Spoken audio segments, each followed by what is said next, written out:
Hari Om, my Sashtanga Pranams to Sadguru.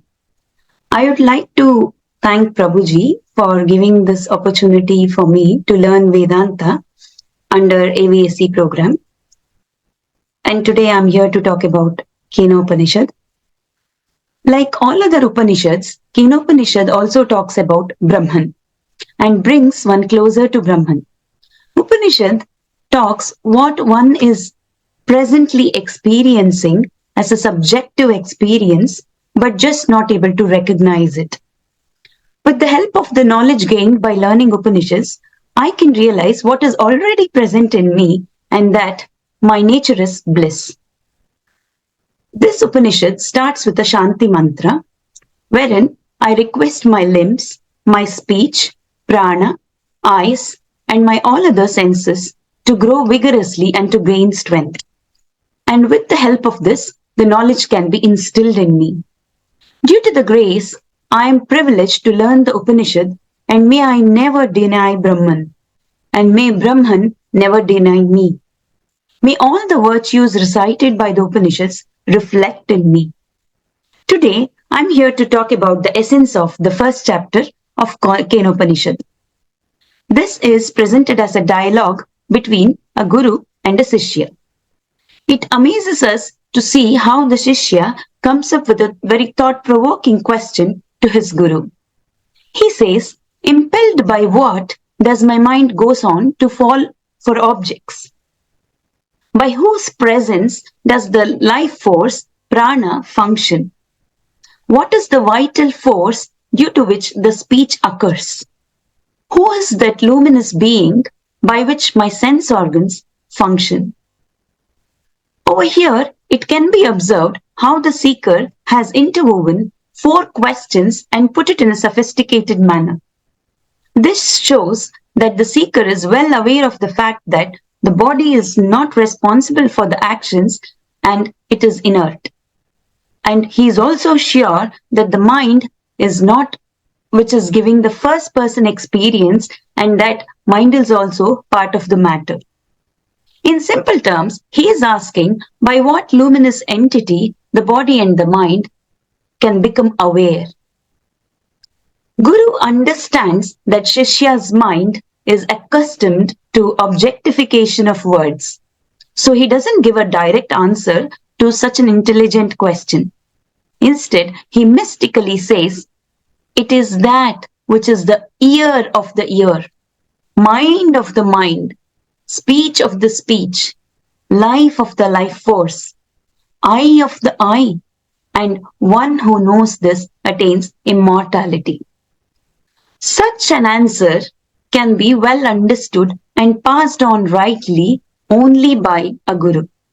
Like how Krishna says, Tadviddi pranipatena pariprashnena sevaya upadeksyanti te jnanam jnaninas tatpadarshinaha. By my understanding from Prabhuji's video, that which is ear of the ear means it is the ear which is apart from the physical ear, and that which enables the physical ear to hear. But it can never be heard by the physical ear. It is something apart from the eyes which enables the eyes to see, but eyes can never see it. Something apart from the mind which enables the mind to think but cannot be thought by the mind. Mind cannot grasp it. Like when there is suffering in the mind, when I observe, I know that the mind is suffering. So I must be something apart from the mind. That which gives conscious experience to hear, to see, to think, that is what is consciousness, and that is me. The answer is given in such a way that the self cannot be objectified. Self is the innermost, pratyekatma. Self, which is the subject, can experience an object, but subject cannot see or experience itself as an object. Self is the experiencer. It is, I cannot experience the bliss. I am the bliss. It can also be seen that experience cannot be separated from the experiencer, like how the waves cannot be separated from the water. So the entire teaching of this Upanishad is to point to the self in such a way that one has to stop objectification of the self. Thank you. Hari Om, everybody. This is the second chapter of Kena Upanishad, and here the Guru tells the student that if you claim that you know Brahman, then you know very little of Brahman, very little of Brahman in yourself, and very little of Brahman in God. If you want to really know and understand Brahman, you will have to go through the Upanishads. There are two kinds of things in this world: the known and the unknown. That which has got name and form comes under the category of known, and that which is unknown can be known later. Brahman doesn't come under the category of either unknown or known. Brahman is unknowable. The knowing principle cannot know itself, nor can anybody know the knowing principle. Everything in the world is Brahman, but Brahman is in none of these things. The student is smart and quite intelligently he gives the answer. He neither denies nor he accepts the knowing of Brahman. Brahman is not knowledge nor ignorance, but it is the witness to the two. In the knowledge of I am, there is no subject-object duality. Every other knowledge, there is duality. The only way to know Brahman is through the teachings of Vedanta. And if the student would have said that he doesn't know Brahman, then he would have in some sense invalidated the teachings of his Guru. The student further adds that it is not just him, but even his fellow students who has understood Brahman just as the way he has understood. Brahman realization is not an experience, but a clear understanding of truth, which is for everyone and it is not for just a select few. It is not an experience, as experience is always individualistic and knowledge is always universal. Enlightenment can only be transferred by a guru to his shishya, but when it comes to vasanas, the student has to remove it through the practice of manana and nididhyasa. Upanishad warns us of objectifying Brahman as a special kind of experience, as an outcome of meditation or otherwise. Brahman is found in all experiences, and in any experience there is consciousness and matter. Subject and object are mixed. The difference between a jnani and an ajnani is that a jnani looks at the knowing principle, whereas the ajnani looks only at the objects in the experience. Seeing and knowing, seeing is knowing and knowing is cognition.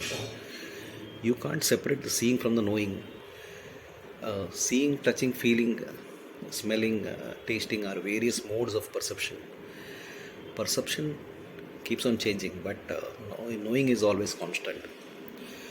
For an infant child, everything is one seamless experience, as it has not been conditioned with name and form. Seamless experience is bliss.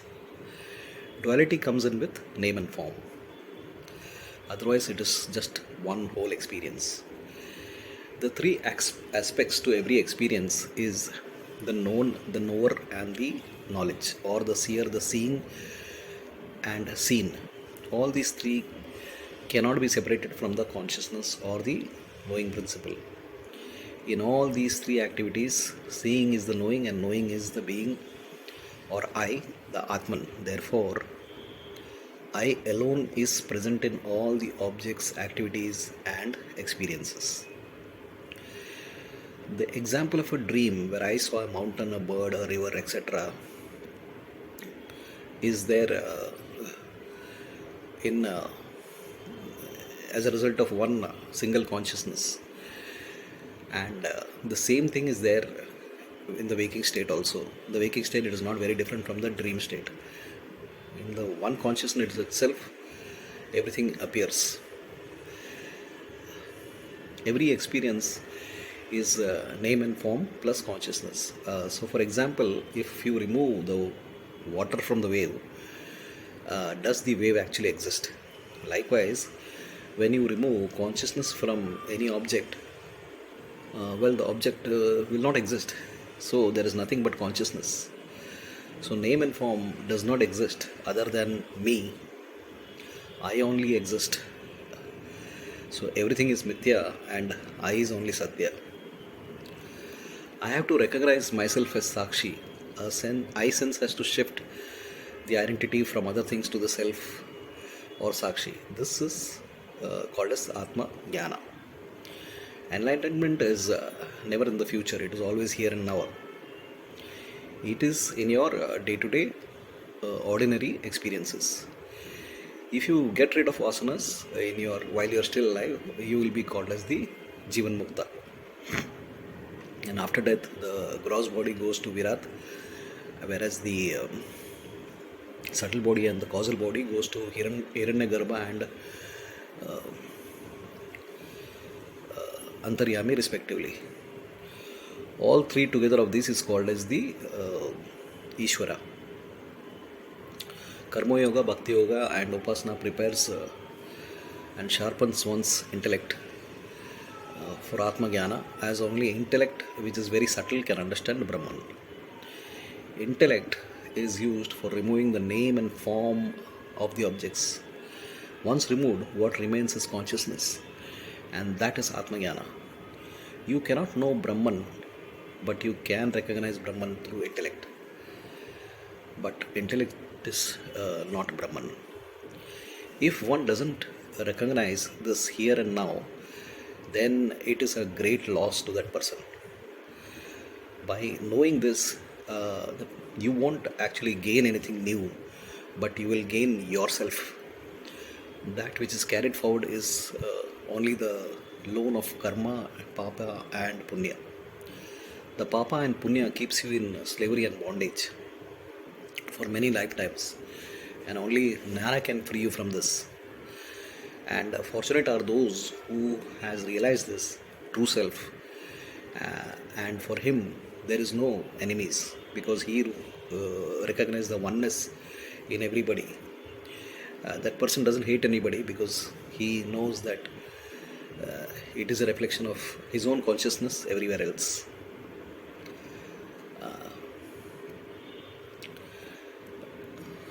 The Jnani sees only one consciousness appearing as many in all living beings, and he is also called as the Paramahansa. Hansa, as you know, is a bird which is capable of separating out water from milk.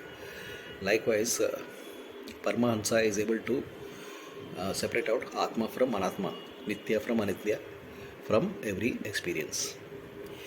The Jnani removes the superimposition in every aspect of creation, either Bhuta, that is living beings, or Panchabhuta, that is 5 elements, or the Bhuta means the Shabda, Sparsha, Rupa, Gandha from the inner experiences. And from there he is able to recognize himself as Sakshi in all the experiences. A Jnani has dropped his ego or the sense of I am, and he uses his body, mind, intellect for only Loka Kalyana. A human birth is very, very rare, because it has taken millions of lifetimes to take this birth as a human being, and we all have to understand this important point and respect it. And then so one has to utilize this human birth to recognize the self, and one who recognizes this properly is the most fortunate. Thank you. So, Hari Om. So, Upanishad so far explained the self as Brahman. which is beyond subject and object. Brahman is the sole reality of all that exists and all the phenomenon. The soul is the subject and the object and the action, but in reality, it is beyond all these three. So, this experience of the self is so far explained by Kenopanishad in Adi Bhautika point of view. Now, the Upanishad talks about the Adi Daivika point of view, how this experience of Brahman being the self of an individual, which is the teaching of an Upanishad, Tattvamasi, is also true for Ishvara. Brahman is the Ishvara, or the collective or the samishti of the forces in the universe, is now explained through a story. So the story goes like this. Once, gods, who are the representatives of constructive forces in the universe, and demons, who are the representative of the destructive forces of the universe, had a fight. And in that fight, the gods won, and they celebrated their victory, saying, "This victory belongs to us." Brahman, who knew their vanity, appeared in front of them in the form of Yaksha, which is an unknown factor or an unknown form.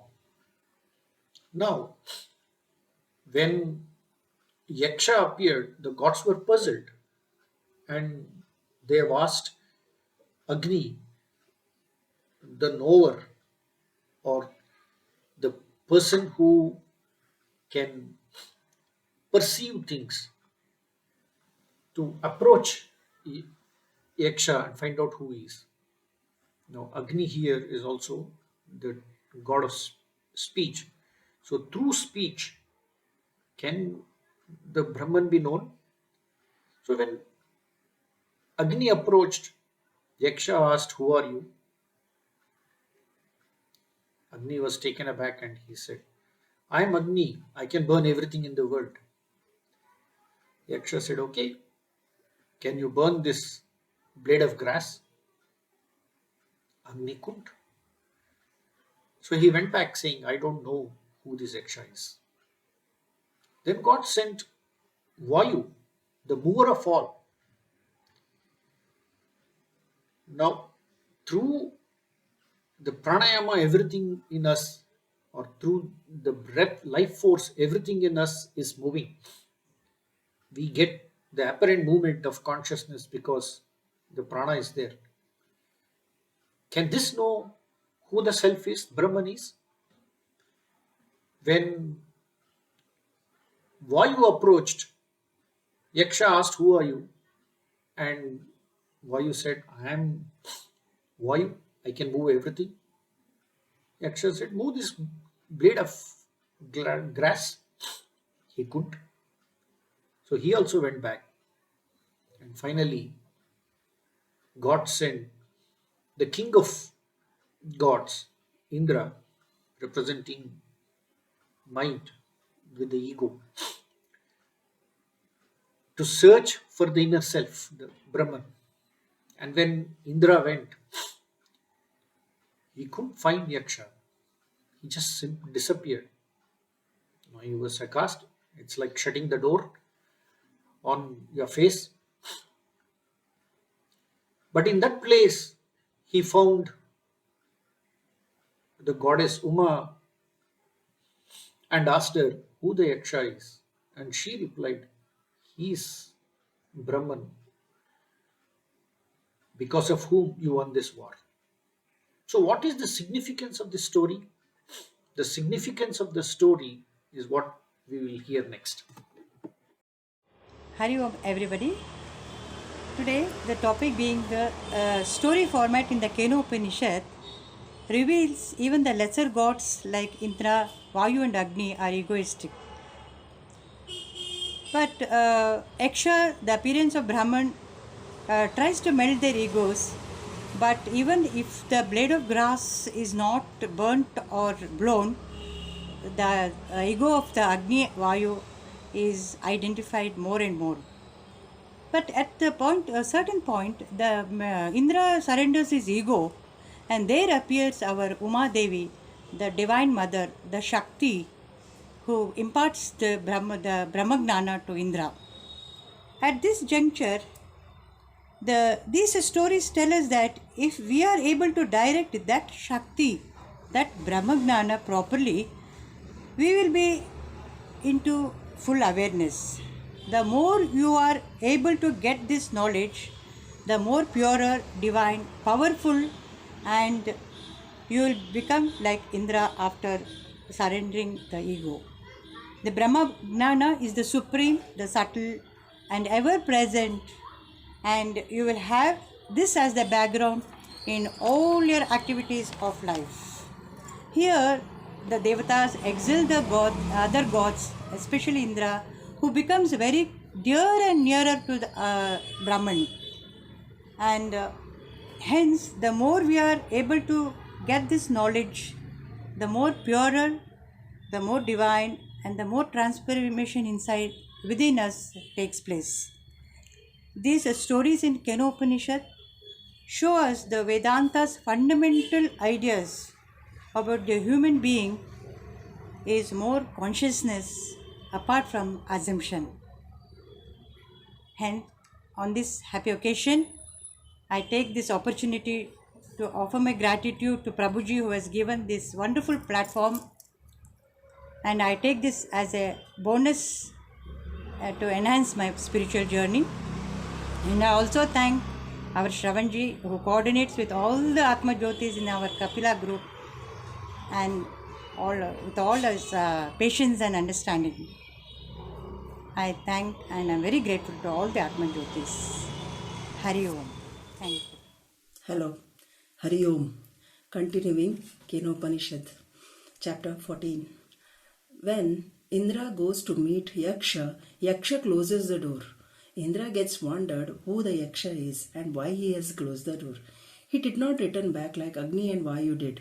He waited there because he was very much desperate to know who the Yaksha is and why he has closed the door. And just then he sees Uma Devi, who is a Brahma Vidya, an eternal truth. He asks her who the Yaksha is and why he has closed the door. Uma Devi responds to him that Yaksha is no one but Brahman. And in this story, Agni represents speech, Vayu represents senses, Indra represents mind. Just like Indra is the lord of all the gods, our mind is also the master of all the senses. That is the reason purification of mind and surrendering of ego is very much important to recognize the Brahman in ourselves. So just like a finger cannot be touched by itself, Brahman cannot be recognized ourselves. So we need a guru who can help us to recognize the Brahman in us. So how do we make out the presence of Brahman in us? Brahman is a consciousness which appears to be a flash of light. And when there is a presence of Brahman in us, all our confusion regarding the Jiva, Jagat and Ishvara is gone. When we see an object, the mind looks at an object as in a form of thought. This is called vritti. And the consciousness and awareness of being a object is phalavyapti. But in the case of Brahman, there is a vritti, but there is no phalavyapti, because we cannot recognize the Brahman in ourselves. And this can be done only through the Shravana, Manana and Nididhyasa. So Shravana Manana is praising is nothing but doing the bhajans and kirtans and praising the Lord and getting the grace of the God. Nididhyasa is abiding in the self, abiding in the sakshi. That is, this can be done only through the upasana or meditation. So meditation, and when we continuously, repeatedly do the meditation with the help of Guru, we can recognize the Brahman in us. In this way, we can free ourselves from a cycle of birth and death. And to get a Brahma Vidya, the one more thing is very much needed is the practice of tapas, dhamma and karma. Tapas provides us strength. Dhamma prevents us getting distracted from the outside world or temptations from the outside world. Karma is doing the good deeds. This will free ourselves from the past life and present life sins. So in this way, these three things are very much important to get a Brahma Vidya and recognize the Brahman in ourselves. And with all these things, we can free ourselves from cycle of birth and death. Thank you.